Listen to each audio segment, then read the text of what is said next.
the show where I talk to musicians, DJs, record collectors, and promoters about the music we love and live.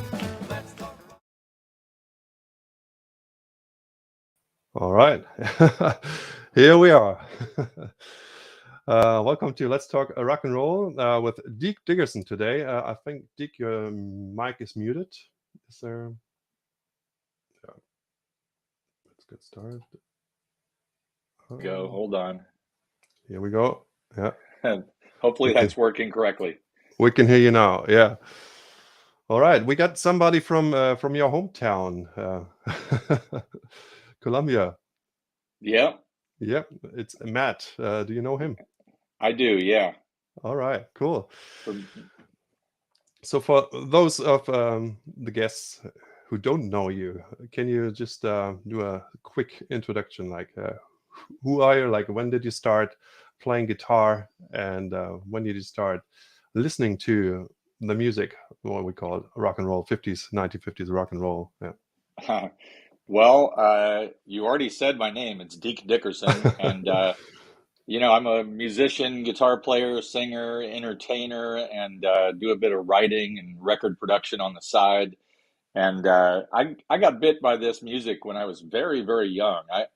I always say that I didn't choose this type of music. It seems to have chosen me, because when I was 5 or 6 years old, I remember really hating the music that was popular at the time. This would have been during the 1970s.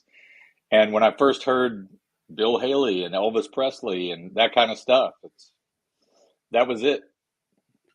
Okay. And do you remember how did you hear it? Like, was it on the radio, or was it your dad's records? The Let's Talk Rock and Roll theme song is very loud. I'm not sure if you're aware that it's playing. It just started playing underneath Oh, it me shouldn't be. talking. No, wait a second.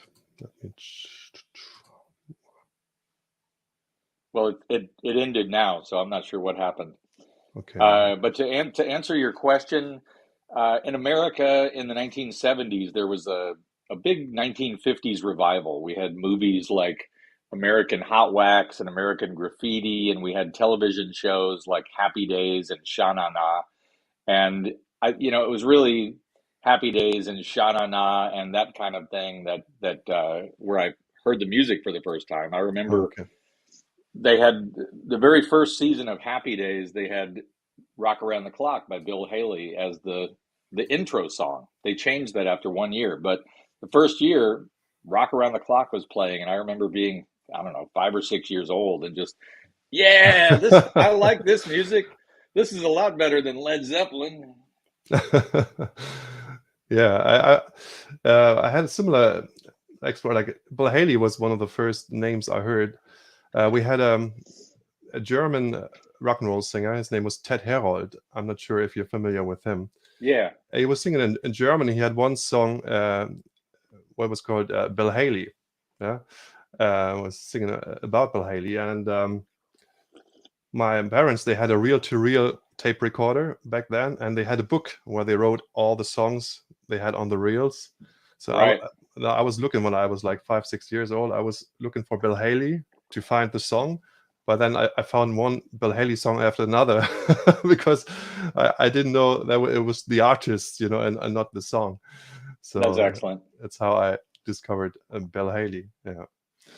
And Well, and I remember just the follow-up thing, when Elvis Presley died, all of a sudden there was this huge media frenzy of playing Elvis music. And I had never really heard Elvis before, other than one or two songs that maybe got played on the radio. And so the very first record that I bought with my own money was the day after Elvis died. I went to the store and I bought Elvis's Greatest Hits, Volume 1. Wow. Yeah.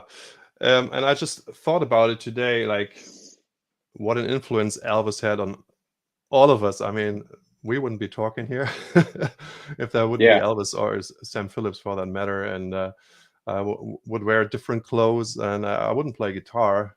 I'm not sure about you. Do you think you would have picked up the guitar? Or when did you start playing guitar, actually?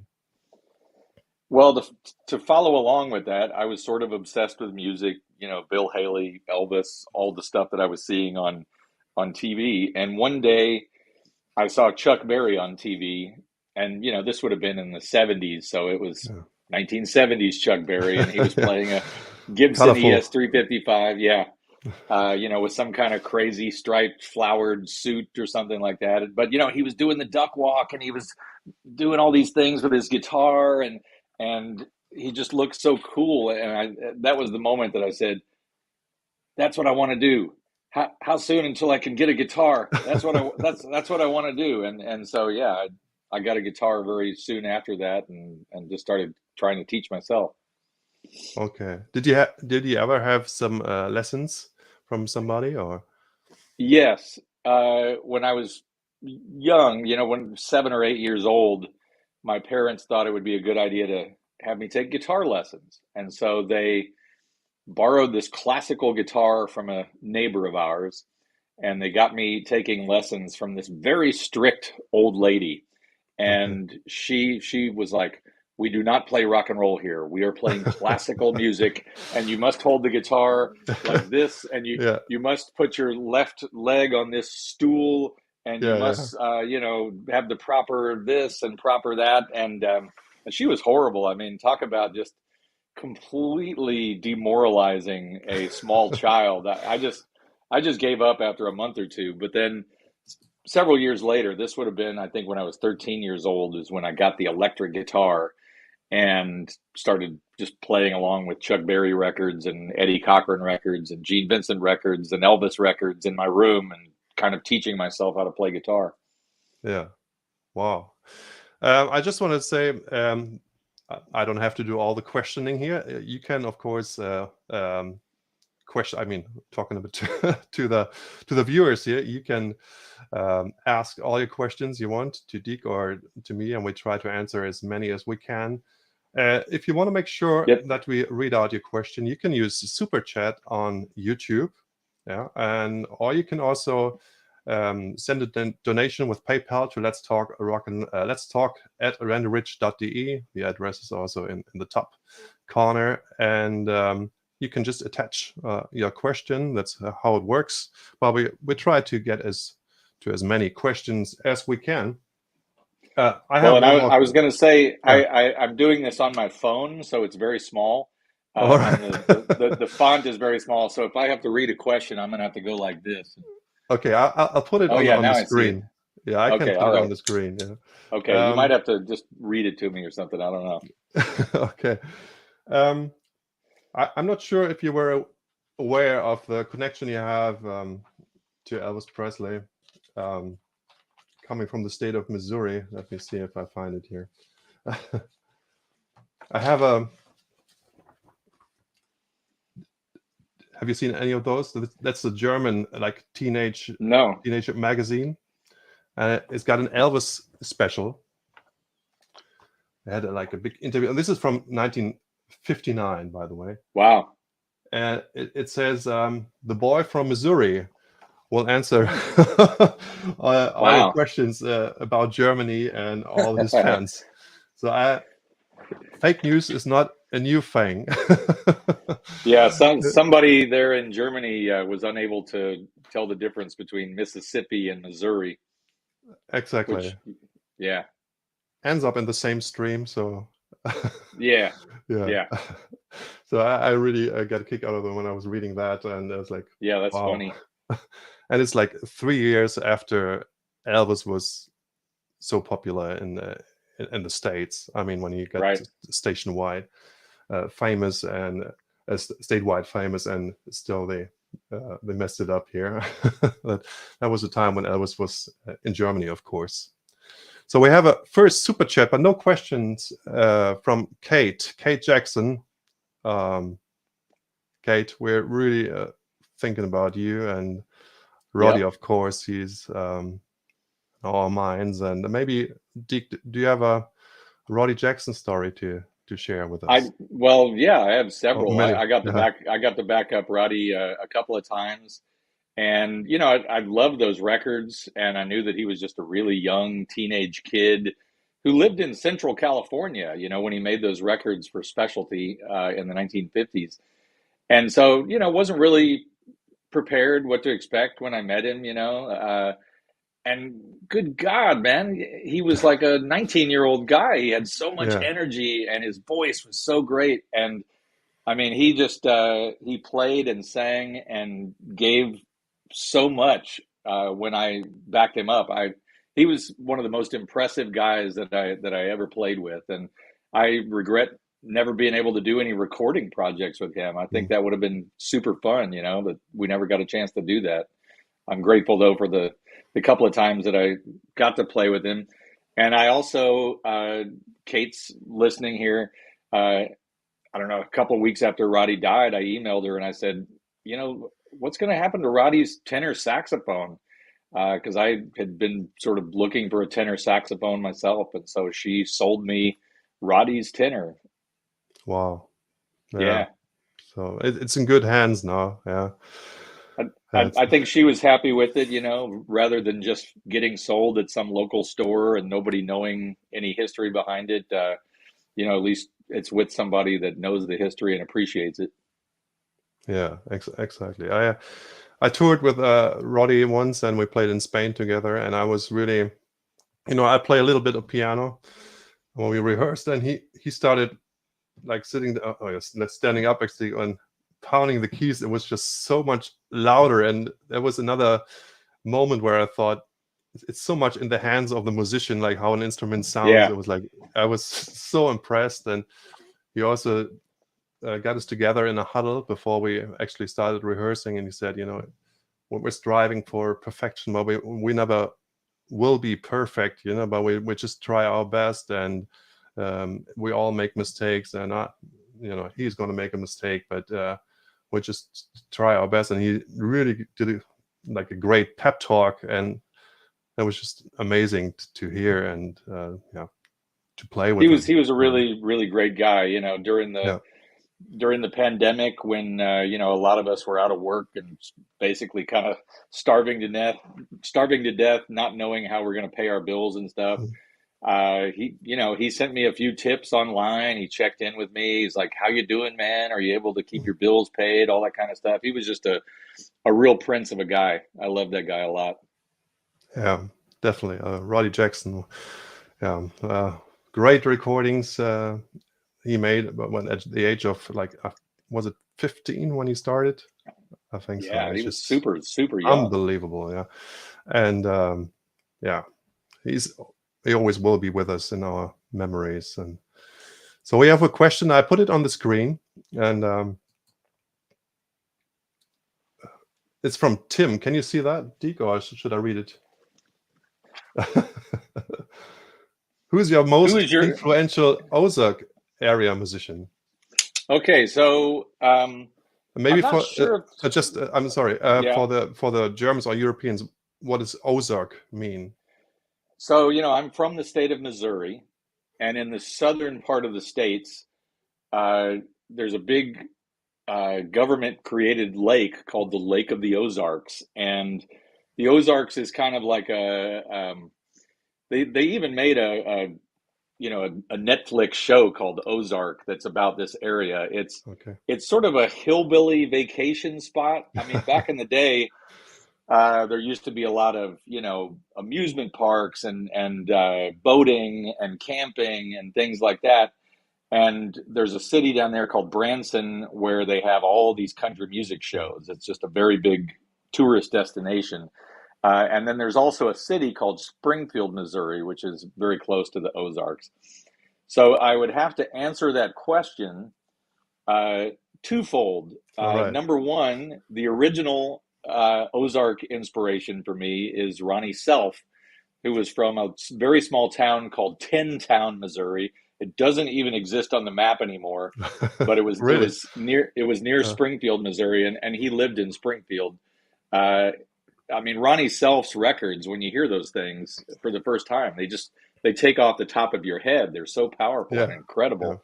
And the guy was a legendary, crazy, nutty guy. So there was always lots of crazy stories about Ronnie Self. He was definitely an inspiration.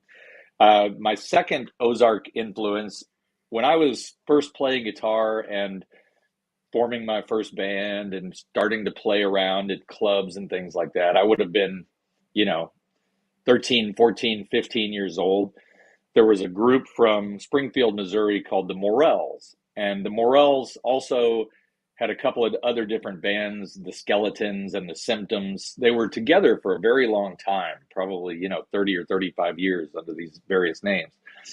And the guitar player was a guy named Donnie D. Clinton Thompson. And Donnie Thompson, to this day, is, in my mind, one of the most underrated, underappreciated guitar players. One of the absolute best. He's right up there with Roy Buchanan or any of those sort of legendary guys.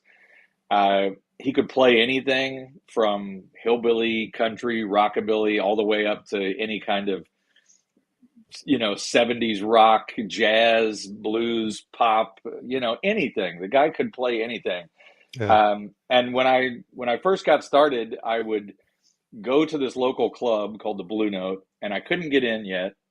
They would let me in when I was playing, but they wouldn't let me in if I wasn't playing. But Okay. they had this like cement planter outside the place, and if you stood on the planter and got on your tiptoes, you could sort of peer in the windows. And I remember going to see the Morels play a couple of times like that, where I watched this guy Donnie Thompson, and they were covering rockabilly songs at the time. This would have been in the '80s, like Eager Boy by the Lonesome Drifter, Oh and wow. Pink Cadillac by Sammy Yeah. Masters. And he could play all those parts. It was incredible. So he was Donnie Thompson, aka D. Clinton Thompson, was a huge Ozark influence for me. Wow, I didn't even know this guy, so I learned something. That's good. We gotta share some videos or audio if you have something of him. I wonder what's No. on YouTube, because Donnie was also in a group called the Ozark Mountain Daredevils for a Hmm. while, and that would not appeal to your demographic, but Okay. he made he made a very cool record in the 1970s where he covered Driving Guitars, the Ventures song, Yeah. and Sleepwalk, and he played Yeah. all the instruments himself, and he put it out on this little homemade record, and it's fantastic. I'm sure that that's on YouTube. Oh yeah, cool. I'll check it out. We have a super chat from Oleg Ivanov. Thank you very much. Yeah. And we have another super chat from Kate Jackson, who says, thank you very much for your kind words. Yeah. We love you, Kate. We do. We definitely do. So we have one from a German guy, Christian. Hi, Randy. Hi, Deke. Is there any place, video or photos, where you show your amp and guitar collection? Not in one place. It's just kind of random. I've thought about the idea of doing a book or maybe a calendar or something like that, but no, I've never really photographed it. Yeah. And well, I'm the complete opposite of you. I don't really have a guitar collection. I have 4 guitars and 2 amp, 1 battery amp, and the one I built. You've got a collection. You got 4 guitars. That Yeah, maybe qualifies as it a is one. collection. Okay, so yeah, I've never been the guy who, like, I pick an instrument, and when I'm happy with it, I just stick with it, and I never go to guitar shops, and try out different guitars or amps or whatever. I just You're a very, very smart man. yeah, but that's why when people ask me, can you recommend the guitars, and I really can't, because I just have the ones I play and nothing else really. So let's see if I have another question. And by the way, welcome everybody who joined the live stream here with Deke Dickerson. We have people from France. I saw Igor. Are you from Oleg? Are you from Russia or sounds or maybe Bulgaria? Let us know. We got one from, I don't know his name. Faith 6120. I guess he's a grudge player. Hey Deke, I see you love going to estate sales. What has been your coolest guitar music related find? Well, let me think about that because there's been a few over the years. Back in the old days, it was really good. I moved to California in 1991, and my only regret is that I didn't move out here sooner because back then, before things got super expensive, before the internet and all Mm, that, man, there was so much stuff out here. It was crazy how much stuff there was. People in Southern California had so much extra money to spend yeah. back in the 1950s and 1960s, and in the 1980s and 1990s, a lot of people just kind of threw that stuff away. It was really bizarre when I moved out here to just see all this, and Mm, instantly I had this notion in my mind that this stuff's got to be preserved. It has to be kept out of the dumpster, and these guitars have to be saved from people modifying them with humbuckers or repainting them in a rainbow color or something crazy. We've got to like really do our best to preserve these instruments and these artifacts as they are. um, to answer your question about the estate sale, this is the best story I have. Maybe it's not the best thing I ever found, but it's the best story. I went to this sale and there was a sign on a tree that said washer and dryer available. And at the time I needed a clothes washer. So, they really didn't have very much stuff at the garage sale. It was just a few things in the front lawn. And I said, well, how much you asking for your washer or your dryer? And they said, oh, $75 each. They're in the back garage. Why don't you, come around back and we'll show you. So I went around to this back garage, and the first thing I notice is this old guitar case and this amplifier with a cover that was very clearly an Epiphone Zephyr Deluxe amplifier from the 1940s. And I said, is the guitar an amp for sale? And the lady goes, no, that was my dad's. We could never sell that. And I said, well, do you mind if I just take a look?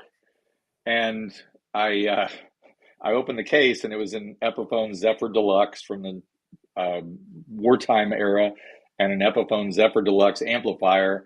And I said, I'll give you $200 for them. And this lady, she didn't even, there was no pause whatsoever. She goes, sure. And so I walked out of there with this Epiphone archtop and amplifier for $200. And I had them for a really long time. I sold the guitar during the pandemic to some friends of mine in Wisconsin. I don't know if Corky's out there listening, but I still have the amplifier. In fact, it's sitting back here, even with you can see it's got the cover. Yeah, Still on it. cool. Wow. And man, these are really great amplifiers. I can't Yeah, they recommend look them. fantastic. Yeah. Shockingly good for, a mid 1940s amplifiers. You could still use them at gigs today. Yeah. So, Steffi made me aware that I missed the question in the super chat from Kate. So I was just reading the first part, but not the second part. I'm sorry about that. How did you two first meet? Do you remember? Well, if I'm remembering correctly, I might have met you at the Life Club in Munderkinden, like a million years ago. Is that where I met you? No. I was only once at the Okay. Live Club, and that was Johnny Legend playing, Oh, backed okay. by a German band. So Well, so many of the German rockabilly people I met at those shows at the Life Club, in okay. the early 1990s. Would it have been at the Rockabilly Rave then, or where was it at? Well, I think I'm not sure, but I think it was. You can correct me. The first time we went to the States, it was in 1998. That was the first Viva Las Vegas. That's right. Did you play there with the Echophonics? I did, and I also backed up the Collins kids there. Yeah, and I think you played afterwards at the Foothill Club. That is correct. All right, then Yep. that's when I met you then. Okay. Because I really liked your band. I mean, I knew some recordings of you, of course, and I've seen you in Hamsby 95 or 96, maybe, with a Dave and Deke combo. The last time we were at Hemsby, I think, was 93 or 94, maybe. Maybe 94 That's then in yeah. October. Okay. So yeah, it's a long time. I don't remember everything. But Yes. I remember when I saw you at the Foothill Club, and I was wondering about your amp, because I've never seen it before. And you were mentioned before, times before the internet, you know, and it was still in its infancy, and I didn't have any computer. So I after the show, I walked towards you. I was like, the amp you're playing, and you were like, yeah, it's an Echosonic. And I was like, what? I didn't even know what that was. And then you showed it to me with a tape in the back, and I was like, mind blown. And I didn't even know that Scotty Moore was playing an amp like this, you know, because back in Germany, the information was just not out there, like in your face, like it is now. Yeah. Yeah. Uh, It was hard. It was very difficult to find that information out back then. Yeah, so that's how I got introduced to the Echosonic, and I was really staying on my mind, you know, and I wanted to have an amp like this, but yeah, I was really impressed with what you were playing and singing, and actually, there was one Elvis song, maybe I do it now, that I heard from you first, and you mentioned it was an Elvis song, but I didn't know it. Do you have an idea which song it is? Maybe Adam and Evil? That's the one. Okay. Yeah. I was trying to remember songs that we used to perform. Yeah. So maybe let's do some music. I will play. I'll try to play the Adam and Evil, and then maybe you can do a song as well. Sure. Yeah. And is it? I think it's from the movie Spin Out, huh? That is correct. Yeah. Yeah. Oh, let's see. I got the. Oh, we lost you. Oh, perfect timing. We lost Deke here. Ah, you're back. Okay. Phone call come in, and then all of a sudden things went weird. But I think I'm back now. Okay. Let's see. Got the lyrics here printed out. Let's see. Now Adam and Eve, they got hand in hand. Eve taught him sin. That's the way it all began. Every time I kiss you, heart pounds like a drum. 'Cause trouble is a woman, trouble. Here I come. I'm lonely like Adam, you're evil like Eve. I shouldn't take forbidden fruit, 'cause I believe be heading straight for heartache. I should cut loose and run, but if loving you means heartaches, here I come. You're not the angel that I dreamed about, but you're the devil I don't want to live without. A woman's a woman, man is a man. I can't be free, I'm just putty in your hand. Who cares about tomorrow? I need your love tonight. Even if you're evil, baby, hold me tight, hold me tight. You're not the angel that I dreamed about, but you're the devil, don't want to live without. Woman's a woman, man is a man. I can't be free, I'm just putty in your hand. Who cares about tomorrow? I need your love tonight.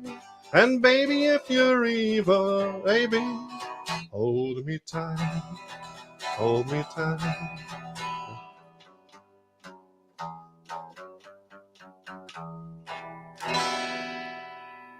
Something like this. Yeah, great. Yeah, I know that we can't synchronize in time because of the phone connection, but it was very difficult for me not to go pow pow pow pow pow. I thought you wanted to do the drum intro. Well, yeah, I almost started doing. And here goes the mic again, the video. All right, we got another super chat, and I hope Deke will be back in a second. Let me find the super chat here from Tom Conlon. Okay. Okay, I'm back. Very good. So we got a super chat from Tom Conlon. He's a fantastic guitar player. I had him on last month. He plays a lot of instrumentals, Ventures. He's a big Ventures fan, and he teaches guitar as well. And he's a great singer as well. I'm big Ricky Nelson fan, and yeah, I really love his music. So thank you very much, Tom, and thanks for being my guest here again, this time as a viewer. And here's his question. Hi, Deke. Any plans to do more I Like Records videos? I love them and you're playing. Also, Randy and Deke, any genres of music you love besides rockabilly, jump blues, roots music? Well, the first question, yes, I do plan on doing more of the I Like Records YouTube series. You Good. know, I Yeah. started it sort of during the pandemic, and people were sending tips in, and it was good. And then the last episode, I put a lot of work into it, and then I got one $5 tip, and I just thought, oh man, all Yeah, that I hear work, you. I only made $5. So you know, I definitely am going to do more in the future. I sort of got discouraged after the fourth episode, but yes, I do want to keep doing those. And to answer the second question, I like so many different types of music. You know, basically going back to when they started recording music. I don't listen to a lot of music post psychedelia. That's just kind of Yeah. not my thing. But there's a lot of great music happening nowadays. I mean, probably more so than any other time in my life. There's just a lot of young acts and people like us that are still out there creating and making great new music. Whether it's roots based, like from some genre in the past, Mm, or even just kind of current stuff. There's a lot of great stuff out there. So yeah, I listen to tons of stuff. yeah. Um, if you say, if you, well, I don't really love music besides rockabilly, jump blues, roots music. I mean, I like doo-wop and swing music, bluegrass, and all that stuff. But I think this is all considered roots music. I also like early Beatles stuff, like the early recordings from the. Not sure if that's something that that qualifies here for your question, but I mean, I'm listening to a lot of like new, what not really modern, but like 90s music when I teach guitar in music school. Because if some teenagers want to learn some guitar music, then it's mainly stuff their parents listen to, from the 80s or 90s. It's not really new stuff. No. Yeah, my kid is really into 90s grunge rock. And, Okay. I really didn't listen to that stuff at all when it came out. But, Yeah. now that it's 30 years old, I listen to it. I'm Sounds like, you better. know what? It's guitar, bass, and drums, rock and roll. I mean, it's really pretty good. I'm not going to start playing it myself, but I can Yeah. appreciate it much better now. Oh yeah, I can appreciate lots of good music. That's it. I'm don't have to be a fan of it, but I can appreciate the musicianship and stuff like that. So just get one more questions from Joe Sloppy. I know you Oh played with yeah, him. You remember him, and he sent I me 10 euros with PayPal. So thank you very much. I played with him once in Italy. He said, please ask Deke when the next real proper European tour is up, stopping by the Rattlesnake, and whether he would be willing to record some 1950s German Schlager with me. you'll have to explain to me what that is because I don't know what that is. Okay, I would say Schlager is Schlager. No, I'm pronouncing it in English is like a pop song. Oh, okay. Um, like I would say, Are, like Connie Francis kind of uh, stuff. She was also singing in German and English. are we going to try to make Sloppy Joe into a German teenage pop star? Is that what's going on here? Maybe that's what Okay, he's aiming for. we can do this, Joe Sloppy. We can. We got auto tune. We got all kinds of stuff we can help you out with. But to answer your question about a European tour, I'm going to be coming over to Europe several times this year, but not with any real tours, just to come Oh, over and play a festival here and a festival there. I really miss doing, proper European tours. I did it right before the pandemic with the Don Diego Trio guys. I love those guys so much, and I'm hoping that we can do more of that in the future. yeah, me too. I mean, it's hard. I mean, to tour nowadays. It was much easier 10 years ago or 20 years ago. I know it's probably the same in the US. Yeah, we had this conversation about this the other day. The festivals are still happening, but a Mm, lot of these sort of weeknight shows in smaller towns, yeah. it's almost impossible to book those kind of shows now. Yeah, it's a shame because I really like those. I probably yeah, I like them more than like being on a big stage, because usually it's more intimate and the sound is better. And yeah. Yeah, So for sure. do you have a song prepared for us? Yes, am I doing an Elvis song? Is that what I'm doing You here? can do whatever you want.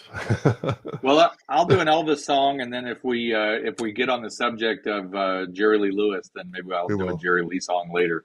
Yeah. Um, but this is I not put you in solo originally. mode. Yeah. Okay, all right. Yeah. This is not originally an Elvis song. It was done by Hank Snow first, but man, I love Elvis's version of this song. A Fool Such as I.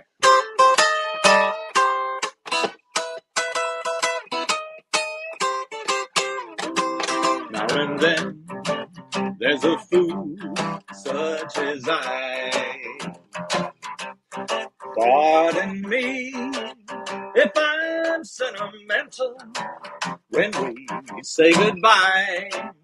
Don't be angry with me, should I cry? When you're gone, yet I dream a little dream as years go by.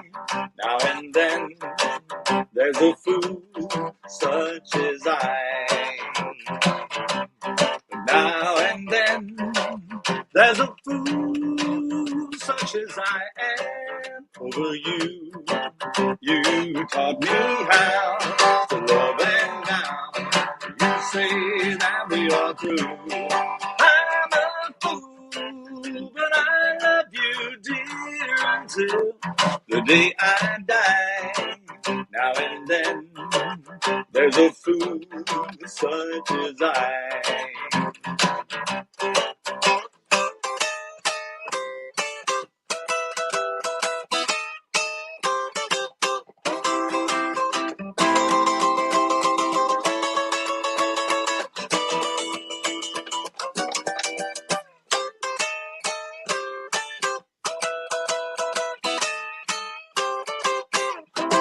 Now and then there's a fool such as I. Now and then there's a fool such as I am over you. You taught me how to love, and now you say that we are through. I'm a fool, but I love you, dear, until the day I die. Now and then there's a fool such as I. Now and then there's a fool such as I. Now and then there's a fool such as I.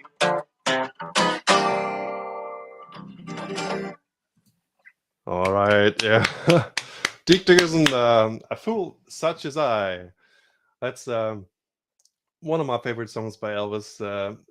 Especially, I like the 61 version from the Pearl Harbor show. And Yeah.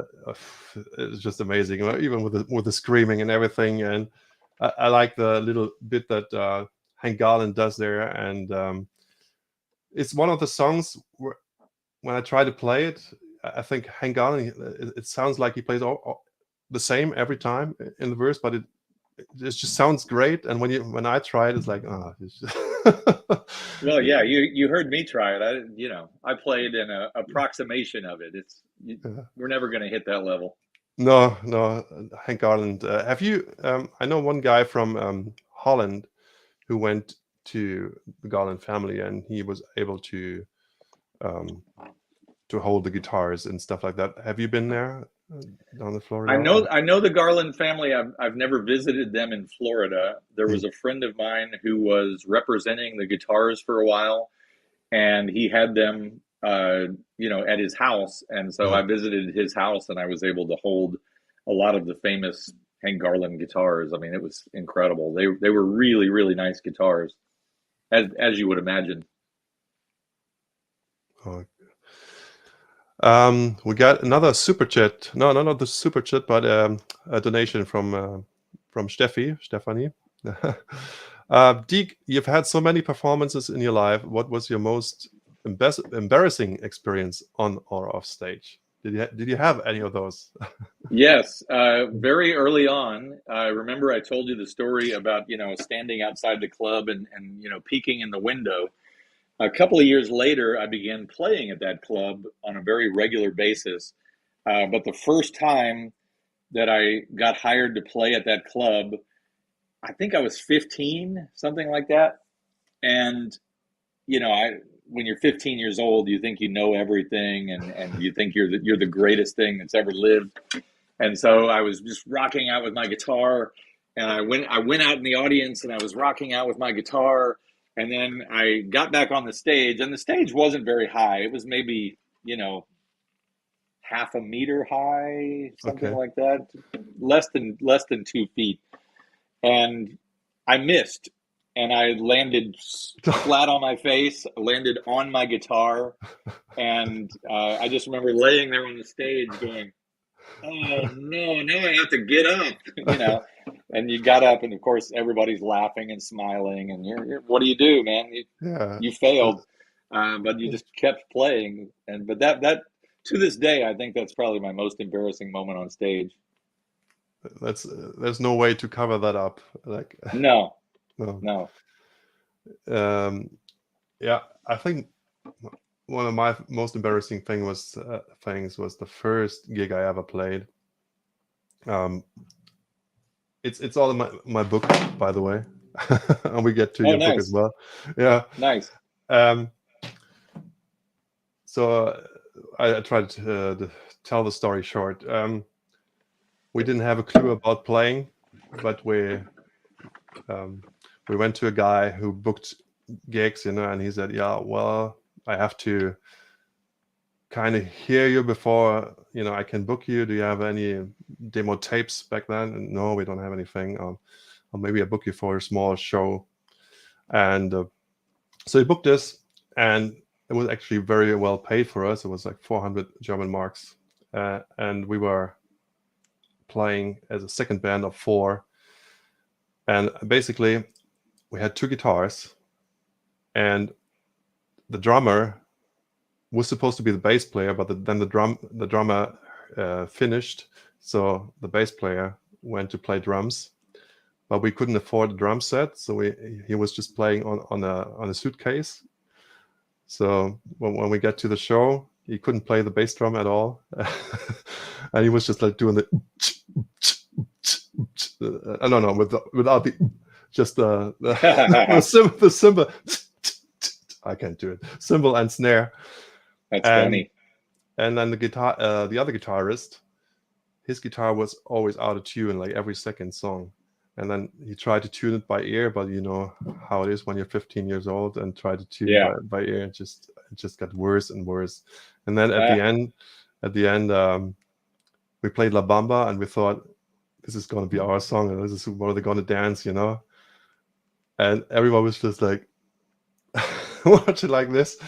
And in the middle of the solo, the other guitarist, he's like, "Oh man, please clap your hands." I was just so embarrassed. I just wanted to be anywhere, at the dentist or anywhere, but just away from the stage. It was just so bad. But we continued, and we got better. Yeah, well, the thing I always read is that even the greatest successful people have just as many failures. The only difference is they just keep going, you know. They Yeah, don't stop or get discouraged. yeah, that's true. So let's see if I can share what we talk about the old the old days when we were young. Um, Let me see if I can share the screen here.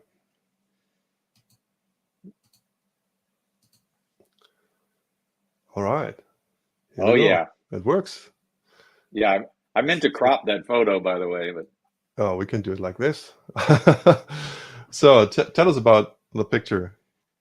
uh, that would have been 1984, and I think I was 15 years old, and I am at Ronnie Weiser's studio in California playing his Gretsch White Falcon guitar. Uh, I was really into Rolling Rock records back then, and so when my family said they were going to California to go to Disneyland for a vacation, you know, I begged them, can I please go visit Ronnie Weiser's Rolling Rock Studios? I mean, this was like a dream to me. Yeah. And, you know, my dad, to his credit, he said, okay, we'll do that. We'll take you up there. But it was a really long way. I had no idea about Los Angeles at that time. But to get from Anaheim, where Disneyland was, all the way up to Van Nuys, it's about 2 hours drive. I Oh, mean, it was a yeah. really, really long trip. And we went to visit Ronnie Weiser, and it was great. You can see how happy I am in that photo. And then Oh, yeah. Ronnie asked me. He said, "Do you want to go visit Ray Campy? He's got a store just down the street." And I was like, "Oh my God, Ray Campy!" And so then, after this photo was taken, we drove to this lingerie shop that Ray Campy was running at the time on Lancashire Boulevard, and this is one, this is one of the greatest memories I have as a 15-year-old. Ray Campy, my rockabilly hero, he set up a lingerie shop for strippers to come in and buy bras and panties and, you know, lace underwear. And he had sort of a wall of fame behind him with his records and, you know, awards and photos and things like that. And, you know, I already thought it was one of the greatest things I had ever seen. But then before Ray died, he told me that he had a friend who worked in a lingerie factory, and he used to steal like giant boxes of lingerie and put them out on the back loading dock. And that was where Ray got all of his lingerie, was from this guy who was stealing from the lingerie factory. And so, you know, Ray was able to offer his lingerie at much discounted prices, you know, because he wasn't paying anything for it. And so he got all of the strippers and adult actresses to come into his store, and that was basically my introduction to you know, the rockabilly profession. Right there was visiting Ray Campy at his lingerie shop. That was taken that day. Wow. Yeah, that's another great story. So I mixed your we're gonna get you as well. Oh yeah, and then we have my pictures later on. So this is you. Is it about the same time? Yeah, it's about the same time. This is my first band that started going and playing all the clubs. This is a band I had called the Rockin' Tail Fins. And I must have been 16 or 17 at that point, because that's my 1963 Ford Mm. behind me. And we're in front of the local diner there in Columbia, Missouri. And the guy on the left, Rabid Rick Carter, he still lives up in Idaho, and we are still in touch. The guy on Oh, the right, he was about 10 years older than us. His name was Forrest Rose, and he was really kind of a mentor when I first started playing at clubs, you know, telling me what to do and not what not to do, that sort of yeah. a thing. And he toured with Bill Monroe, and he played with a lot of bluegrass bands in the Mm. Missouri area. And unfortunately, he died. He had a brain Mm. aneurysm, and he died. But he's still one of my favorite human beings, and that's my first band, the Rockin' Tail Fins. Wow. Did you do any recordings with him? Yes, and nobody is ever going to hear them. I have. I I promise you, no one will ever hear those recordings. Yeah, I have a video like that from well, let's see. It was after that. So Oh yeah, here comes this baby is Randy. yeah. So this is the first band picture, but we were not really a band. We were just pretending, of course, Yeah, because none of the guys could play guitar, and I couldn't sing. But we wanted to form a band, and we knew we have to have band pictures. So why not start with the pictures, you know? And the acoustic guitar was the first guitar I played on, because it was hanging at the blonde guy's. Vasily is his name, and I played with him a long time after that. And he had this guitar hanging on the wall, and he wasn't doing anything with it. So I was every time I was visiting him, I just grabbed it and tried something out. And yeah, and the first song I actually learned to play was "Can't Help Falling in Love," the melody, the vocal melody. And at that time I didn't know how to tune the guitar, the B string, so I just tuned it so it would fit my playing, basically. But that's how I started. And the other guitar here is probably interesting for you. That's a Czechoslovakian model. I was gonna say it almost looked like a Russian guitar or something like that, but yeah, Czechoslovakian. Wow. Yeah, it has lots of knobs and things. Yeah. And then the first guitar I played, let me see if is this one. This is another Czechoslovakian guitar, because a Wow. lot of people ask me what was my first guitar, and this is it. It's a like a Les Paul. And it was just so heavy. That's why I sold it. I couldn't play it for a long time. So this was my first ever guitar, and then later on I had like ES 335, and then some more semi-acoustic guitars. And also, what I just noticed today, the size of the snare is just. Have you ever seen a snare? It looks like a Oh yeah, tumbler. it's like a parade snare. Yeah. There were a So lot of this. guys in the '80s that used those parade snares. I've never really been able to figure out why. Okay. Maybe that's it. So this was my first band, and the Crazy Boys, where we actually Nice. played the first gig, which I told you about. And we got some more comments from Thomas, aka Spy, and also Udo. Welcome to the show. And your friend Matt, he's got a question. Okay. What TV shows do you like, and others? And did you ever back up with Ray Price? Or I guess did you ever back up Ray Price? Maybe. Yeah, so the first question, he's actually referencing a channel that we have over here in the States called MeTV. And Okay. MeTV shows all the old television shows, reruns from the 1950s and 1960s and some 1970s. I used to watch MeTV all the time, but I haven't watched it in a long time. They used to show Rockford Files and Columbo and Perry Mason, all these kind of detective Yeah. shows. But really the only TV that I watch now is in the morning. I turn on a station called what is it called? Heroes and Icons, and they show westerns. They show Paladin, Have Gun Will Travel, and Rawhide and things like that. It's it's totally something I've turned into my granddad. Like in the Yeah. morning, oh great, the westerns are on. But there's something, I totally understand why old guys loved westerns, because there's something that's really kind of satisfying about those things. The good guy always wins.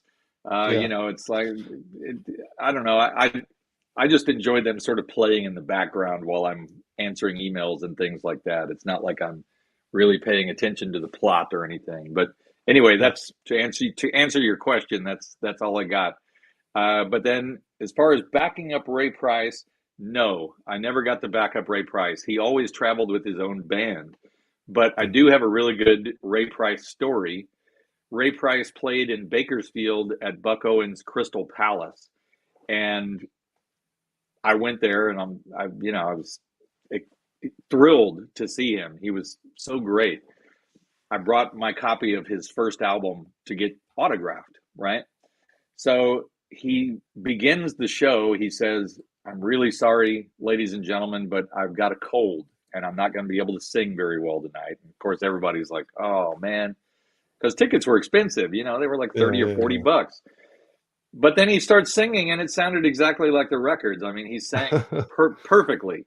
Hmm. So they played two sets, and during the middle, he was going to go sell merchandise at the merchandise stand. Well, I made sure that I was first in line because I wanted to get my album autographed. And so he came over to the merch stand, and he stuck out his hand, and I shook his hand, and he signed my record, and I got a picture with him. And that's basically the end of the story, except that the next day I woke up and I had a cold, and I'm like, "Oh man, that sucks." Wait a minute, I caught Ray Price's cold. That's so cool. So Yeah, can't I get caught I any better caught than Ray that. Price's cold. Yeah.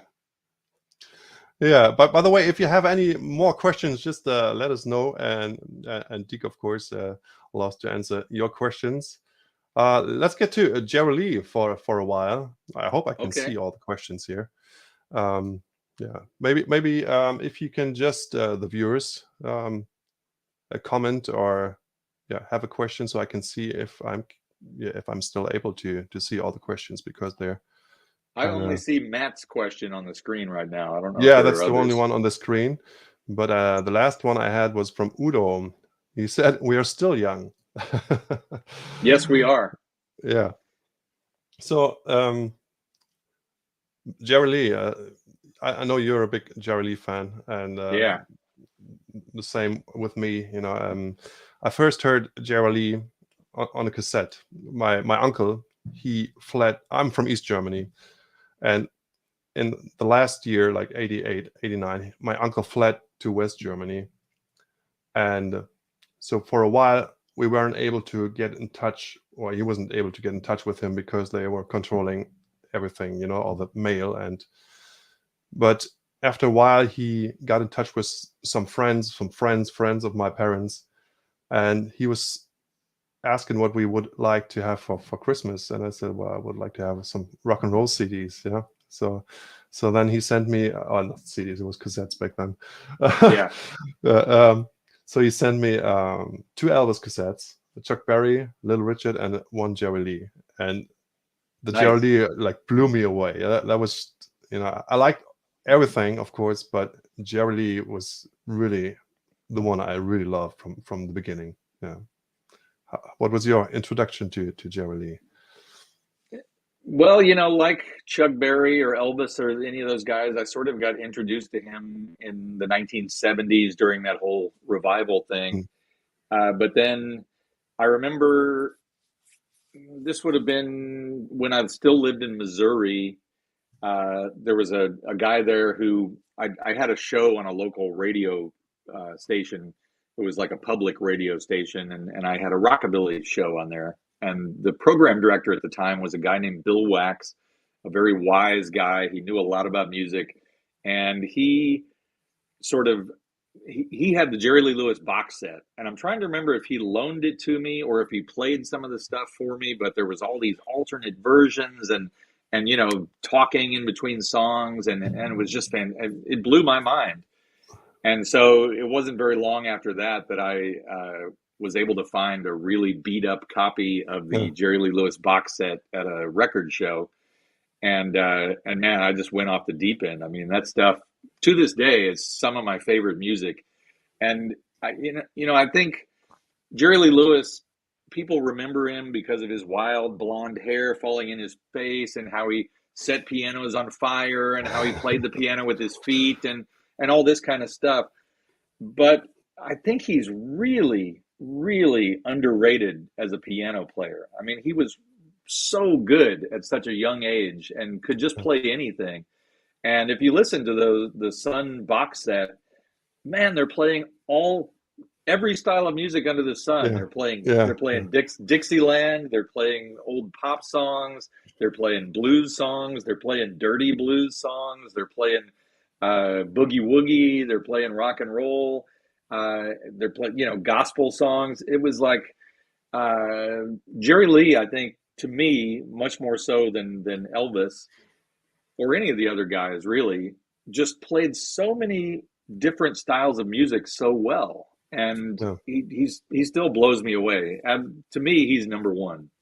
And yeah. regardless of his personal life or the various things that people have said that he did, I don't know if he did. Uh, Musically, I think he's just the greatest. I also think his singing is very underrated. Like even Yeah, a song like "Great Balls of Fire," when you listen to it, how he sings it, it's not as simple as you think it is. When you try it yourself, like with all the facet and stuff he puts in there, and just yeah. the little things, it's just amazing singer, really. Yeah, Well, and when he started having country hits, and I'm really glad that he finally got inducted into the Country Music Hall of Fame right before he passed away, because, he's overshadowed again by his image and the rock and roll hits from the 1950s.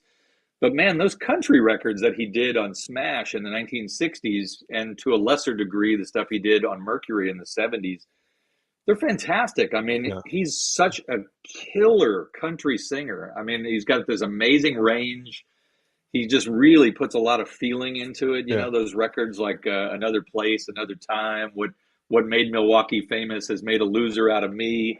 Play me a song you can cry to. I mean, that's some of the best country singing that's ever been done by anybody. So, yeah, I agree. In addition to his piano playing, he was just an incredible singer. Yeah, definitely. So we got some more. I also one more thing about Geraldine. You were doing Mexicali Rose a lot, yeah, and Yeah. not sure if you heard the outtake. I think it was take two probably, because in the beginning you hear probably Jack Clement saying, "I hope it's better than the first one," Yeah. and Geraldine is replying, "The first one is a hit."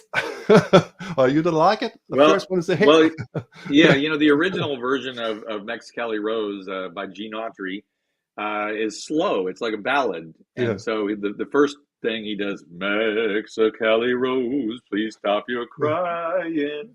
But then when he kicks into that rock and roll version, he's obviously pissed off. I don't know if it's Sam Phillips or Jack. I think it might have been Sam Phillips, because that was 1960, 19. I think it was after Jack Clement left Sun. Oh, okay. But Okay. but you can tell that he's pissed off, like he's angry, and so he really does a great rock and roll boogie woogie version of Mexicali Rose, and yes, that is the version that I emulated when I recorded it myself. Yeah, yeah, I really love your version too. You play it live all the time when I see you. So we got some more questions, and also Stefan Schmid sent us €10 with PayPal. No question attached, but thank you very much. Vielen Dank, Stefan. We got a question from Udo. Let's bring it on the screen. It was great to see Johnny Knight with his rock and roll guitar on stage at the rave and race. Was it hard to bring him back on stage and make a show with him? No, it was not hard at all. The thing that was so strange about Johnny Knight is that we all knew this record, Rock and Roll Guitar, but nobody knew where Johnny Knight was. It was like, who is this guy? Yeah. He was like a mystery.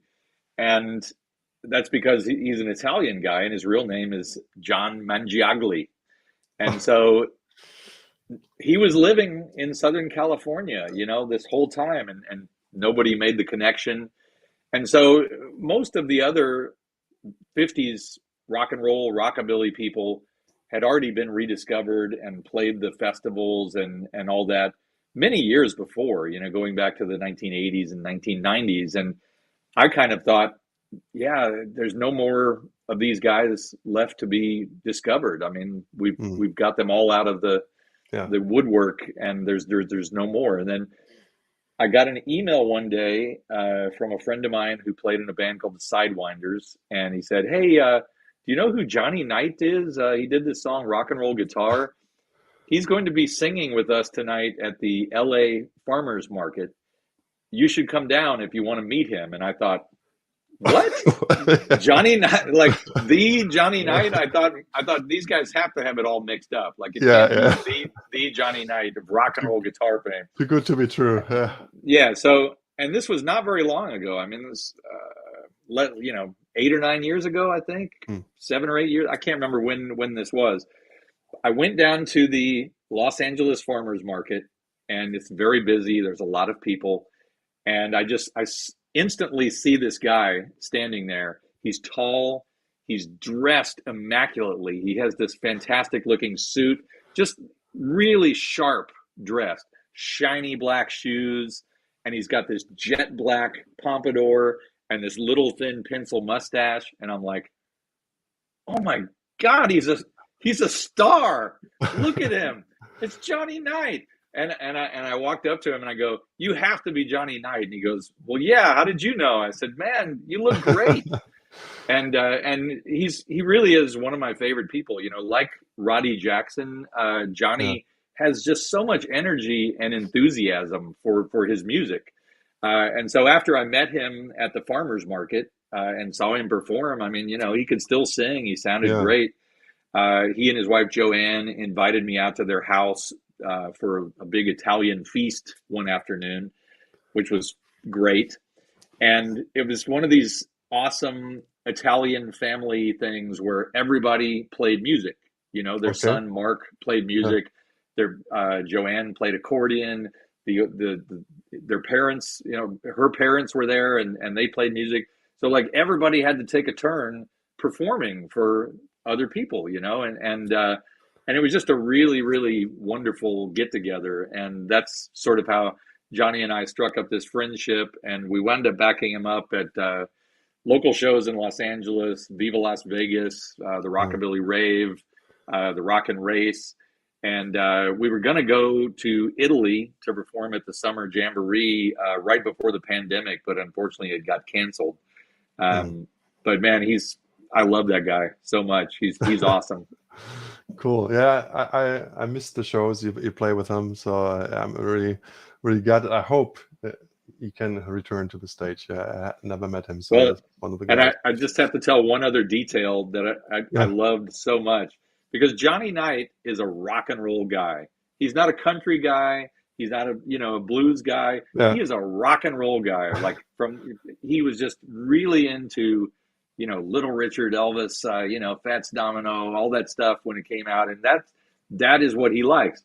So when he got hired to do these festivals, man, it was like he had this direct connection to 1958 in his brain. And it was like, yes, I'm going to do this. And when I went to his house another time before the rave, he showed me he had this workbench where he was making his own rock and roll shoes. And it was fantastic. He was taking these shoes and like spray painting them and gluing stuff on top of them and like, little jewels and things like that. Like he was making these awesome 1950s rock and roll shoes in his garage workshop. That's one of my favorite memories of Johnny Knight. Wow, that's some fantastic stories you got here. And if you want to support us, if you want to support Deke or me or the live stream here, the show Let's Talk Rock and Roll, and you can do that by what's it called? Have a super chat on YouTube, or you can send us a donation with PayPal to let's talk at randyrich.de. I'm losing my voice here. I had a band workshop to do today and yesterday, and that was hard work. We got another young guy asking a question, Axel from Belgium. Hi Dick, I saw that you are featured on the song Buffalo Stew by Sebastian Bordeaux. Is there a story behind this collaboration? Well, I've known Sebastian for a really long time, and he was also doing videos during the pandemic, and he just asked me to do that during the pandemic, and I said sure. So overdubbed my part, and that's really all there is to the story. But he's great. He's a very, very talented guy, and really did some interesting and creative videos. Yeah, I saw him in Spain. Yeah, his great voice. It like or reminds a lot of people of Wayne Hancock, I guess. Yeah. And we got Well, another he tours with Wayne Hancock, on bass. one other question. Maybe then you can sing us a Jerry Lee song if you would Okay. like to. Hi, Randy. Did you talk amps already? Well, briefly. May you ask Deke for me whether he can get a hold of a schematic for my Stendhal, which runs on those odd 6DQ6 output tubes. Man, if we're talking schematics here, we're losing all the ladies. They're just gonna be turning off the screen right now. I do not have a schematic for a 50L15. It's very similar to the S80 or the 80L12, which I think there are schematics of out there. They both use the 6DQ6 tubes. I have a 50L15 amplifier, and I had a guy work on it once, and I think he told me that there was one capacitor that was different between that and the S80 piggyback head. And we clipped out that capacitor, and the amplifier sounded much better. Just as a tip. That's all I can tell you. Okay. Do you know why they are so rare, these schematics, like the Stendhals? Like you can get nowadays almost anything on the internet, but yeah, and the main reason is that the Stendhal company went out of business in 1971. And I think a lot of the early amplifiers, like the 25L15 and the 50L15, if there were schematics, they didn't survive. So the only schematics that exist today is if somebody has taken an original amp and gone through it and actually like drawn out a schematic. I know that there's a couple of guys making reproductions of the Stendhal 25L15, and I think that's how they did that. Somehow or another, a schematic got online.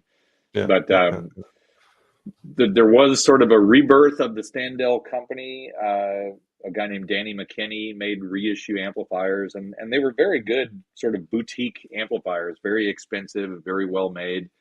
And they were very close. They were not exactly the original schematic. They were very close. But as far as I know, he never made a 50L15, so I'm not sure if he would have that schematic. I think they had those amps you're talking about in Vegas one year as the backline. Yeah. All right. Before we get to some more questions, maybe some more music. Do you have another song lined up? Sure.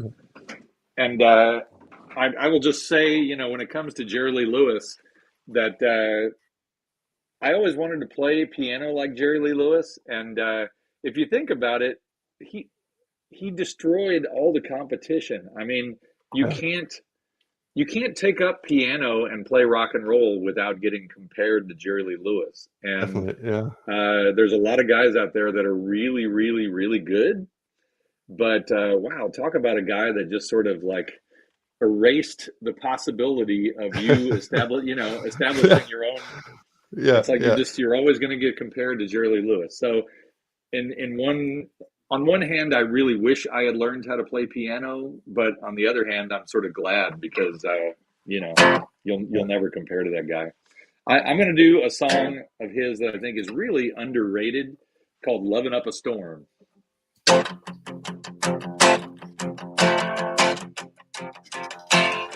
Now when a kiss hits a fire like old leaves, caught in a gust of a wind, my heart beats fast, going clickety-clack, like a train going round the bend. Loving up a storm, yeah, loving up a storm, and it's good for you, baby. It won't do you no harm. Now when you hug me, darling, I get as wild as a hurricane. And when you kiss me, rainbows of fire, so water running through my veins. I call it loving up a storm. Yeah, loving up a storm. And it's good for you, baby. It won't do you no harm. Now when you kiss me, darling, all I can hear is a sigh. Something touches you deep in your heart, like a lightning from the sky. Calling on me up a storm, yeah, loving up a storm. And it's good for you, baby. It won't do you no harm. Good for you, baby. It won't do you no harm. Good for you, baby. Yes, it won't do you no harm. All right, yeah, "Loving Up a Storm," Deke Dickerson. Yeah, really. That's also one of my. I mean, I don't know. There's so many favorite Jerry Lee tracks, and Yeah. when we talk about Jerry Lee, I think we both want to talk also about one of the still surviving members, of the 1950s, Mr. J.M. Van Eaton, who played drums on the Jerry Lee recording, most of them at Sun. And what an amazing guy he is. Had the fortune to meet him a few times, and he's just one of those guys you meet, and just so nice and so honest about, like, when he doesn't know something, he will tell you, and but he still remembers so many details about the recordings in the 1950s. It's just amazing. Yeah. Well, and first of all, I was very lucky to be friends with both Roland Janes, who played guitar on a lot of the Jerry Lee stuff, as well as the Billy Lee Riley and Hayden Thompson stuff. And then I've got to play a bunch of times with J.M. Van Eaton, and man, he is so great. He is so underappreciated. Yeah. He's not a drummer that plays a lot of, complicated fills or tom rolls or anything like that. But man, he's just got that feel. And there's something about those Memphis musicians, Mississippi musicians. They just have that great feel. And he and Jerry Lee Lewis together were just sort of a magic combination. The story that I like to tell is that, from the time that I was in the Rockin' Tail Fins when I was 14 or 15 years old until now, I've played Great Balls of Fire a million times with lots of different bands and lots of different drummers. And, it never sounds like the record, it just never has that feel. It kind of sounds like a bar band doing Great Balls of Fire. So I got to play with J.M. Van Eaton a few years ago at a festival called the Ponderosa Stomp, and I've got to play with him at the Nashville Boogie and a few other things. And first time I played with him, we did this rehearsal in a hotel room doing Great Balls of Fire, and we had a piano player there, and he had his drums set up in the hotel room. And we started playing, and there it was. It was the exact feel from the record. I was like, oh my God, there it is. He's the guy. That's the guy right there. And you look at him and he's barely moving his hands. He's not playing that much, but it's just that feel. You can't really describe it, but man, I love playing with that guy. He's such a fantastic drummer. Yeah.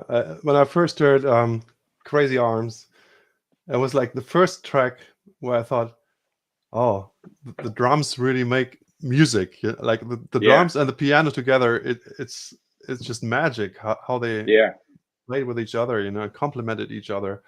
And I think Crazy Arms is literally just piano and drums, right? Yes, it's just the two of them. Yeah. And it's funny on those Sun records, that really is the core, is the piano and drums. Sometimes there's guitar, sometimes there's not, sometimes there's bass, sometimes there's not. But man, it's Jerry Lee and J.M. Van Eaton just making that magic groove. I love those guys. Yeah, you don't miss the guitar, you don't miss the bass. It's just perfect the way it is. Yeah, when they both play together. Yeah. And we have another question. Of course, it's Elvis' birthday. So, and Elvis wouldn't be Elvis, or, not the way we remember him, if it wasn't for Scotty Moore. So let me just here it is. The question, Deke, how was it playing through Scotty Moore's amp, and did you feel the Sun sound. And of course, you met Scotty Moore a few times, I think, and maybe you got something nice to tell about this story or about this experience. Yeah, well, like you, Randy, or probably everybody that's watching this, I was just a huge Scotty Moore fan. Uh, and so when I met him for the first time and I was going to play with him, I was really nervous, like, I can oh, imagine. Scotty Moore. Oh. But he's just such a nice guy, Yeah. and he really didn't take himself too seriously. You could always tell he didn't really understand what all of this attention was about, like he was just like, yeah, okay, we'll play it like those old records if you want it, and uh, I don't think he really understood just how great he was. Um, and one thing that I always like to point out about Scotty Moore is that we take so much stuff for granted, even when you listen to Gene Vincent or Eddie Cochran or every other act that's come since then. By the time that those guys started playing rock and roll in 1956 or whatever, all these kind of licks and ways of playing rockabilly music had already been established by Scotty. And a lot of people don't really understand that, like, from 1954 and 1955, Scotty just kind of invented these licks out of the air. Or maybe, he might have heard Good Rockin' Tonight and sort of, copied those licks a little bit, but made it his own. And added some Chet Atkins, Merle Travis style finger picking. And that's the thing that I always try to impress on people about Scotty Moore is that when they went into the studio to do these songs like Blue Moon of Kentucky or That's All Right Mama, it was a completely blank canvas. Nobody had really established any of those licks yet. Yeah. And Scotty was the guy that just out of the air started playing these kind of licks, and everybody copied Scotty that came after him. So you have to give him a lot of credit for that.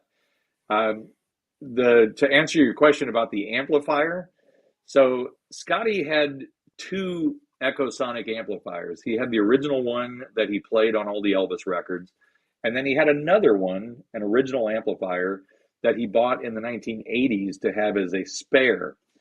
And so the first time that I played with him, he had a PV amp and a delay pedal.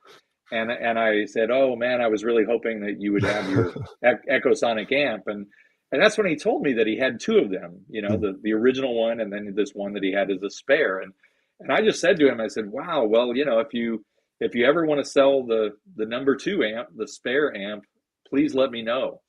And so, we played together, I don't know, 6 or 7 times, I think.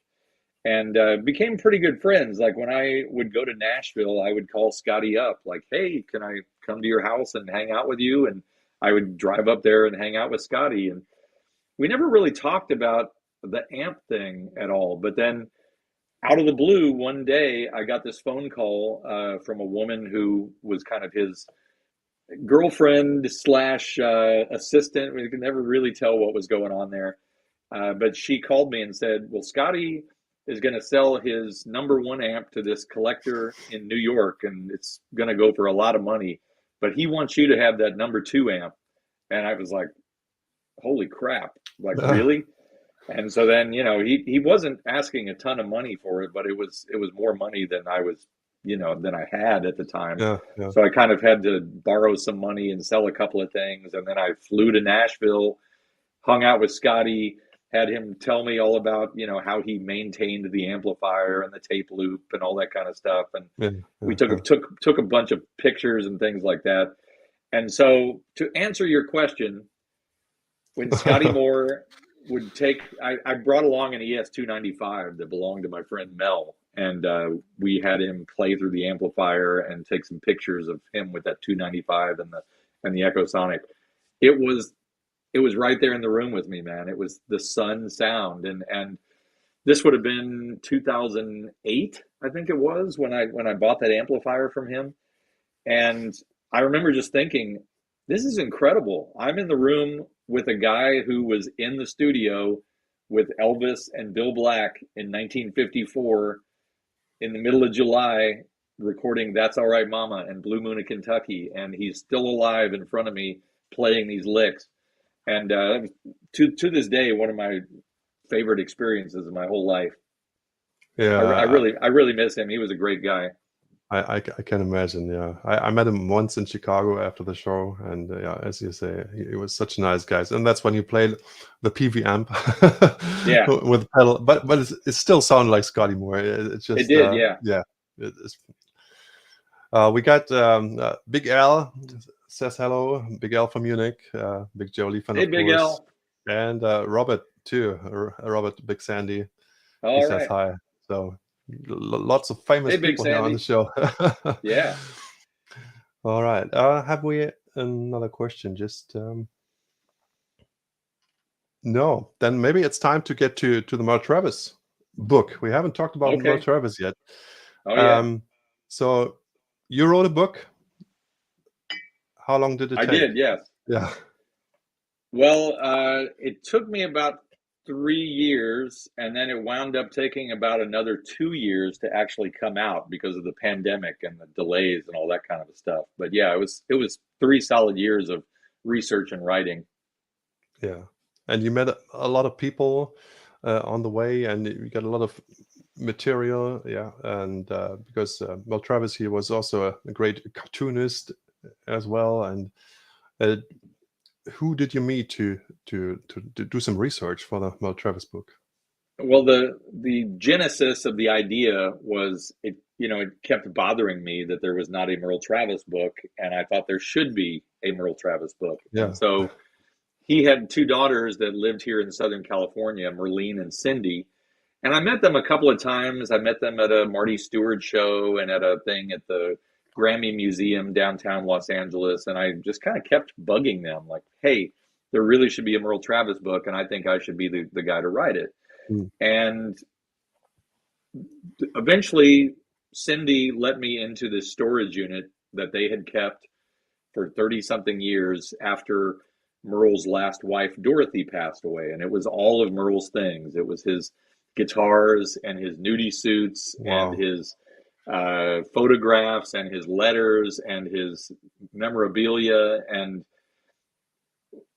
of course, you can imagine when you get let into a storage unit like that, it was just like, it Yeah. was absolutely incredible. But Cindy told me, yeah, Dad had started an autobiography. He didn't get very far with it, but he started one. And there was about 80 to 100 pages of just raw, unedited autobiographical writing. And I thought, well, this is incredible. Let me take this and I'm going to pitch this book. And so I went to a friend of mine named Scott Bomar, who has a publishing company called BMG Publishing. And BMG, as you know, is a huge German conglomerate, I believe, and they own a lot of the famous record labels like RCA and I'm not sure Yeah. what else. Very, very big music corporation. And Scott started this music book publishing part of it. And I said, look, Merle Travis was a country music Hall of Fame artist. He's worldwide known for his guitar style. And we just discovered that he started an autobiography. So why don't we take this and I will flesh out the rest of the story and turn it into a book. And thankfully, Scott was really behind the project. He thought it was a great idea and he was behind me every step of the way. And so I think we signed the contract in 2017. And Hmm. almost right away, I realized there's only a few people left that, were around when Merle was around that are now in their 90s. And so the first thing I did was I went and interviewed all the people that were in their 90s. And sure enough, every single one of them has passed away now. But I was really lucky to be able to interview them when I did. And then, anybody that was around that had, some meaningful experience with Merle, I tried to interview them as well. And so I think I wound up doing about 70 interviews for the book myself. There's a lot of interviews that I was able to access that Merle had done in the 1970s and early 1980s that really helped a lot. And then just having access to, he it was kind of surprising because Merle was a very bad alcoholic his entire life, but he saved almost everything. He had little Mhm. scraps of paper and photos, and so basically my job was as a curator to try to put this all together and make it a cohesive life story.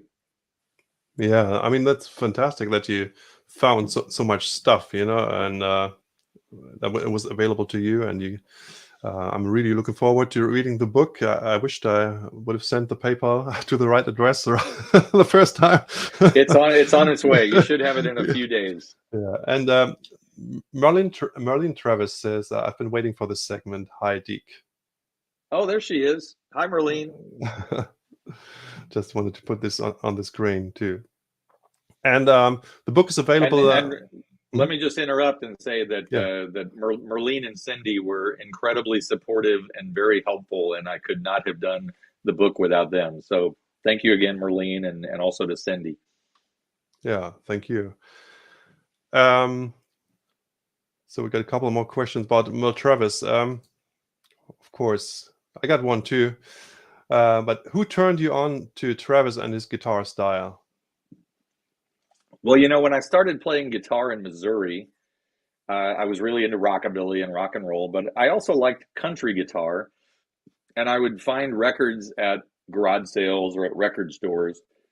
And probably the first guy that I found a copy of Speedy West and Jimmy Bryant's album at a garage sale for 10 cents. And that was the first thing that was like, wow, listen to that guy. Jimmy Yeah, Bryant just playing like crazy. And then I discovered Joe Maphis. And then when I finally found a copy of the Merle Travis guitar, known as the Yellow Album, uh, it just left me speechless. I mean, I yeah, don't know anybody that can listen to that album and not just be like, wow, this guy was one of the greatest guitar players that ever lived. It's that Yellow Album, more than any other record that he ever made, is just perfect from start to finish. And I don't think anybody's ever equaled it or bettered it. All these years later, it sort of remains this testament yeah, of yeah, fantastic thumb picking guitar. yeah. I discovered Merle Travis also the first time I went to the US in 1998. We played a show in San Jose and stayed with a guy called Steve Hathaway. Oh yeah, You probably know him. yeah. And the next day, he showed us some 35 millimeter film on the film Yeah. reels with a projector, and we were just blown away. It was some George Jones and also Jimmy Lee Fothery, Jimmy and Johnny, and Merle Travis, and these black and white clips back from the 1950s, and we were just like, wow, this is just unreal. And I filmed everything with my with my camera, with my Oh, nice. camcorder back then. And Well, because before, before the internet, Steve Hathaway was like the only guy that had those things. He yeah, blew all of our minds back then. it was just unreal. Before I only knew Chet Atkins, and I was like, oh, Merle Travis, he's even cooler. He's just like the way he plays and smiles and sings, and I just loved him from the first time I saw him. So Yeah. that's how I discovered Merle Travis. Yeah, and when we have like one other question, and then I get to um, the quiz game. Okay. And I've got about 30 more minutes before a guy shows up at my door to help me Yeah, work on my record lathe yeah. today. So I think we can do it in 15 minutes. Yeah, 10, okay, 15. all right, Okay. good deal. When the book gets made into a movie, who should play Merle? Okay. That's a very good question. I know that Merlene and Cindy really want this to be made into a movie. Oh, Um, but I'll be honest with you, I have not thought about that question because in my mind, I thought my job is to tell Merle's story. It's Merlene and Cindy's job to, come up with whatever they do for making a movie. yeah. Um, all I know is I just I just saw that TV show George and Tammy, and and it was so terrible that I really really hope that it's not that same production team. Please God, don't let it be the same people that did George and Tammy. I read about it on Facebook when you were describing the show, and I had the feeling that you don't really like it. Hey man, some people like it, but I've watched every episode like a train wreck. I'm like, oh, should I watch this? And I turn on the new episode. I'm like, oh, this one's even worse than the last episode. The worst part about George and Tammy for me is that there is no joy whatsoever. There's no fun. There's no laughter. There's no joy. There's no excitement.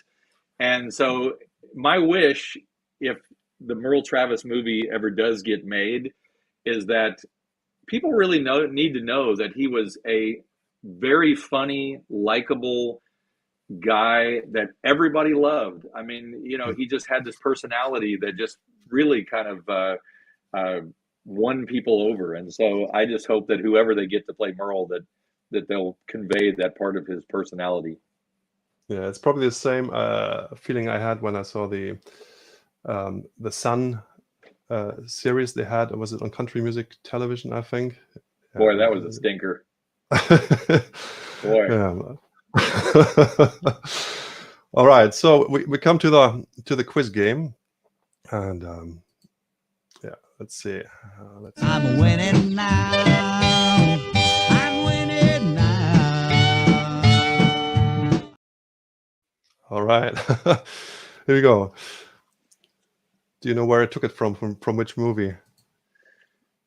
Oh, you're asking me? Oh yeah, asking you because no, I don't know that clip at all. Oh, okay, it's from the treasure Deke Zero. The treasure of the Sierra Madre. Oh, okay, all right. Yeah, both Humphrey Bogart. Yeah. All right, okay. It's one of my favorites, 0. actually. I'll pay better attention to the next clip. Okay, well, you can guess with the viewers. So I'm going to draw just one Elvis song. Okay. And of course, I'm already not very good at drawing, and with a mouse. And this is so tiny on my phone. I'm going to put on my glasses. Worse. Okay, I try to make it big. Okay, I keep it in black and white. So just to let you know, the one who guesses the song first, he can pick anything out of my shop, and Deke, you got also a promo code. You can get a download. We'll send you a download of an album for free. See, this is what you get when you can guess this song. Okay.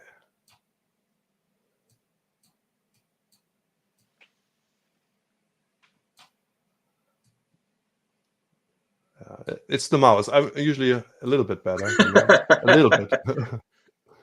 But here comes the main part. Oh, let's do it. So I guess if you know this is a man, that's already good. So.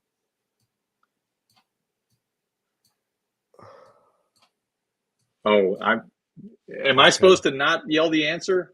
Yes, you're not supposed to yell the answer. Yeah? Okay, all right, I'm not going to. Come on now, people. Come on. It's got something to do with a sweater I'm wearing. All right. So that wasn't too bad. We got many winners here. No, actually, who's first? Let's have a look here. It is Jailhouse Rock and Brandok Garage. I'm not sure is it your real name? Jailhouse Rock, of course. Yeah. So you're the winner. You can pick anything out of my store, and just send me an email to letstalk@randyrich.de, and we will arrange the rest. And of course, you can get a digital download from Deke as well. Let's see if we have. You'll have to pass me the email address. And I'm going to say that I was wrong. Originally, I thought this was a very obscure Elvis song called "The Man with No Hands or Feet." Yeah, from his 35th movie. Yeah, it was the B-side of Charo. Just scan the comments here if there were any wrong comments. Just to finish that here. Jailhouse Rock, Jailhouse Rock, Jailhouse Rock. Stripes around my shoulder. Not bad. Here we go. Yeah, could have been. I want to be free. All right. This is actually not too bad. Adrenaline, he's on the same wave as you, Deke. The man with a small head. Okay. Lots of Jailhouse Rock answers. So, all right. Good.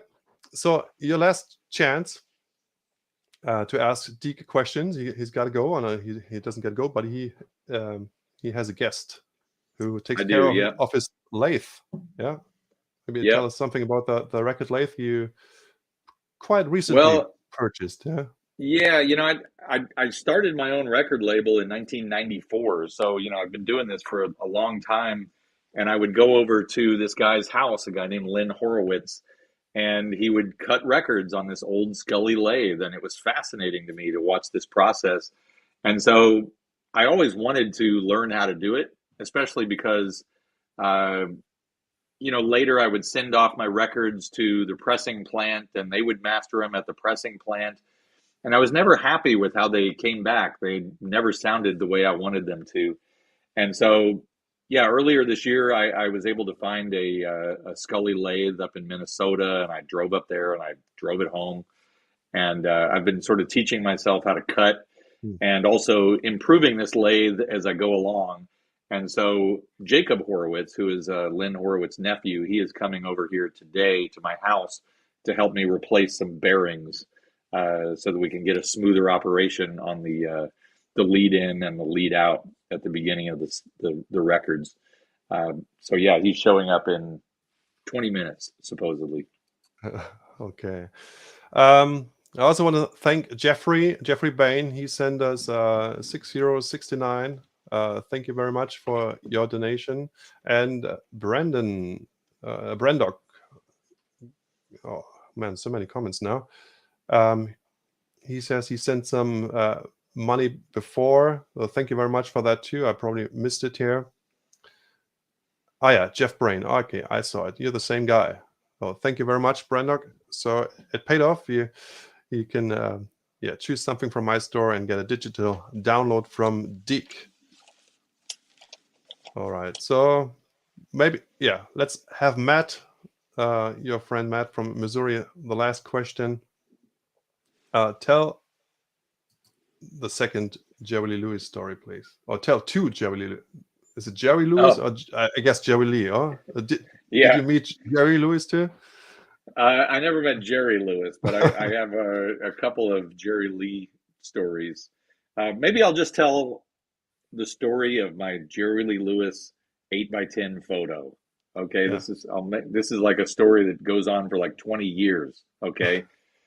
I found an original Sun Records promo photo, an 8x10 glossy photo, and it's the greatest photo ever, I think, of Jerry Lee. It's a side profile of Jerry Lee's face, and then Sam Phillips is holding a Sun record coming in from the sky, and that was his promo photo in 1957. It's an amazing picture, and so I must have went to about 5 different Jerry Lee Lewis shows over the years, from the late 1980s through the 90s, through the 2000s.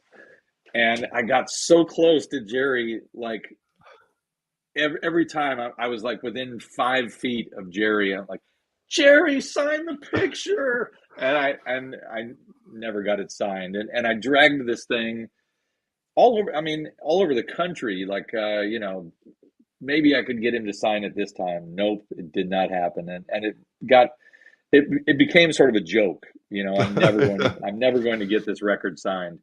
And then you may remember the Green Bay festivals, the Rockin' 50s festivals. They did 3 of those. And if my memory is correct, this was at the very last one. This would have been in 2007. I got hired to be the MC for the Jerry Lee Lewis show at the Green Bay thing. And so I thought, this is my opportunity. This is when I'm finally going to be able to meet Jerry Lee. And It was when he didn't come the first I was night. I was just going to say Okay. So it was a week-long festival. Like it was, Saturday through Saturday or something like that. I can't remember. It was all these acts playing, and Jerry Lee was supposed to headline on Saturday night. Well, the weather was kind of bad, and he was going to fly in on his private plane. So he canceled on Saturday night. And I had brought this picture with me all the way to Green Bay, Wisconsin. And I thought, well, here we go. I'm never going to get this picture signed. And then all of a sudden they said, well, he doesn't want to have to schedule another date because they already paid him. So he's going to come back up and he's going to play on Tuesday or something like that. It was Tuesday or Wednesday. And he did. He came back up and he played. And it was one of those kind of things where, you could tell he was just making up a cancellation. He was in no mood. The private plane landed. He came and he got into the dressing room like 5 minutes before he got on stage. And this whole time, I've been waiting around for hours for Jerry Lee to show up.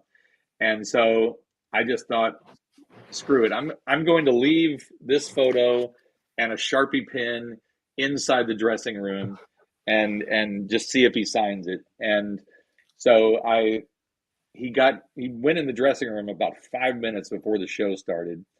And he came out and he did a very good show. And I went back to the dressing room and he signed the photo. I'm like, yes, I finally got the photo signed. And after the show, myself and Phil from the casino and Mark Mencher, we all poked our head into Jerry Lee's room, and he's sort of, he's got his T-shirt on, he's getting undressed, and no, I'm telling this story wrong. I'm sorry. Let me back up. This is before the show. We had about 5 minutes to meet him, and he had signed my photo that I had left in there. And we walked in there just to say hello, and nobody would speak up. Everybody was terrified of Jerry Lee. We're all kind of like, and finally I was like, Jerry, I'm the MC of this show, and I just want to shake your hand, and I've been taking this photo around to shows for 20 years trying to get it signed, and I'm so happy that you finally autographed it for me. And he shook my hand, and we got a photo together, and he played this great show. And he walked off the stage, and people are clapping for an encore, Jerry. And I looked out the back door, and he had literally gone straight out the back door and across the street to the airport and gotten on his plane. And like the crowd was still chanting, Jerry. And his plane was taking off. Like he just left. But during that very brief period of time, like 5 minutes, I got my picture signed. Very good. I knew he would come. I mean, everybody was like, "Oh yeah, bad weather, and he will never show up in Green Bay." But every time I went to see Jerry Lee, and it was about 15 times, he always showed up. So I know many people who went like 3 times to a Jerry Lee show, and he never showed up. So especially in Europe, I don't know how it was in the US. And I had the chance to get his autograph once. He played at a casino in Indiana, not far from Chicago, where I live. And I just looked at the newspaper and said, Jerry Lee Lewis playing at this casino there. I think it was Jersey City. I was like, what? And then I went there. And usually he plays, maybe 40, 45 minutes. Yeah. So after that, I went to the it was a big tent, and I went to the back entrance of the tent. And he played for 45 more minutes. I was just he played for 1.5 hours, and then that's great. Yeah, if he was in a good mood and he was feeling good, he'd play for a long time. He signed the record I had, the EP, the Sun EP. It was also signed by Roland James. That's awesome.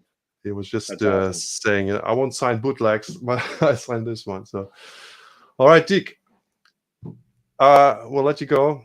Thank you so much for taking the time. It was really entertaining talking to you. Some great stories, and I'm sure people appreciate it. I just want to say thank you for all the viewers, for all your questions, and also for Portside Guitar, who for another super chat for €5. thank you so much. And I was just want to say, in the next episode, I'm not sure which date yet, but I will have Graham Fenton from England, and he's got so many stories. He was touring with Gene Vincent, of course, and with Matchbox. He had a top 10 hit in the 80s. So be there as well when I talk to Graham Fenton about rock and roll. Yeah, I know Graham really well, and I one of the first times that I ever met him, I said, "Man, Gene Vincent threw up in the back seat of your car," and he goes, "Yeah, he did. I had to clean it up." But meanwhile, I'm thinking that's so cool. But yeah, he's got a ton of stories. Yeah, he really does. And thanks for having me on your show, Randy. Man, we've known each other for a really long time, and this is the first time I've had a chance to do this show with you. But it's been great, and I appreciate all the good questions and everybody out there listening who also had some good questions. So thanks again for having me. Oh yeah, thank you very much, and good luck with your lathe. Yeah. Thank you very much. We'll talk to you soon. Talk to you soon. Bye-bye. Bye-bye, everybody. Bye-bye.